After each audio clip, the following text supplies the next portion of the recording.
Welcome YouTube to a video about heroic and legendary tier upgrades.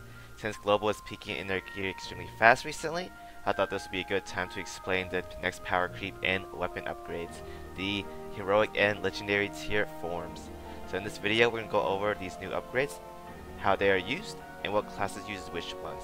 So let's get started.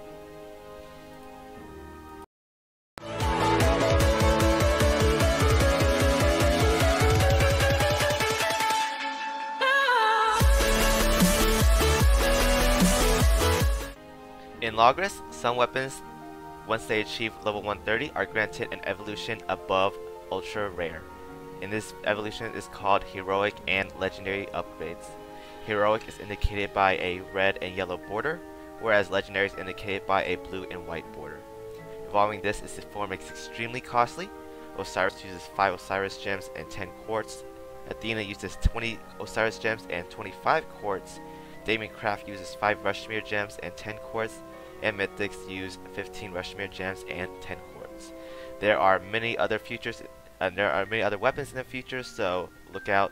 It's going to get more expensive, so be wary guys. These upgrades are extremely costly, and yeah, it's going to be a one doozy of a ride.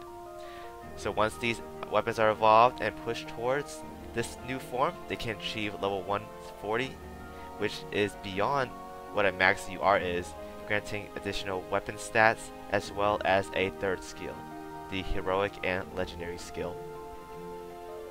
Aside from just pure stats, heroic and legendary weapons are amazing in the sense that their third skill are extremely different from the other skills. Now for some weapons, third skill may be different, but for the universal rule of thumb, heroic and legendary wills are depicted by heroics being more stacks and legendary being shorter cooldowns.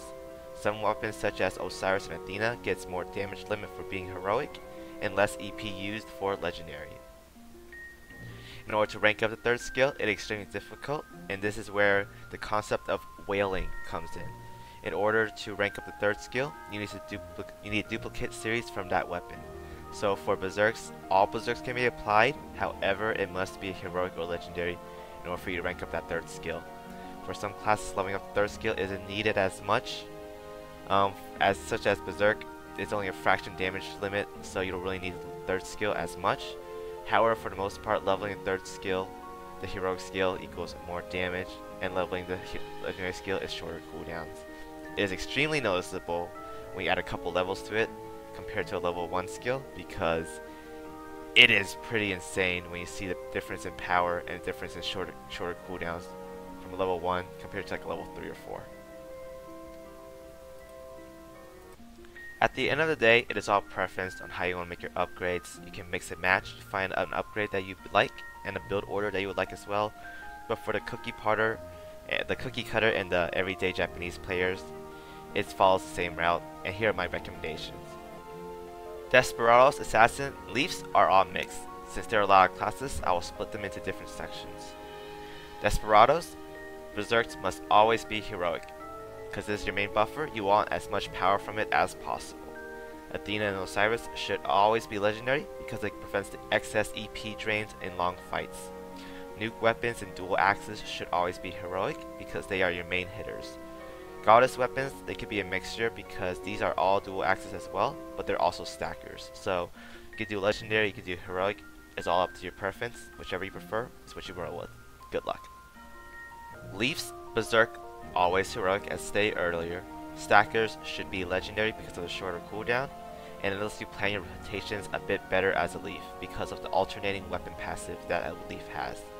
Also, the EP save is very nice as well. Nuke weapons and magic swords should always be heroic. However, personally, I found that the legendary goddess weapons are much more beneficial for me to have, because there's a special rotation that I like to use that lets me spam magic swords. So that's why I personally like the legendary goddess weapons. However, I've seen a lot of Japanese players roll with a heroic legendary, why am I saying legendary? Heroic goddess, but it's all up to preference, so it's up to you guys. Also, I have a Zeus, so I like spamming stuff. So assassins, you guys already know. Berserks, you already know up tier upgrades for that. Stack weapons should always be legendary, as stated earlier. And here's where Assassin becomes a little bit different from other DPS classes. Assassins should be going legendary for the most part because of their dual blades having very short cooldowns, and this makes it so you can always have your dual blades up and always spamming. As you guys probably have learned already, that assassins do not hit hard, but they hit numerous times. So having a shorter cooldown means more dual blade spams, and I'm sure you guys know the rest. In certain cases, you can run heroic dual blades as well if your team is running quick territory, but in areas where there's a quick territory cap, it will eventually make it so there are still gaps in between your attacks, even with the quick territory on heroic blades. So legendary is the way to go in my opinion for that.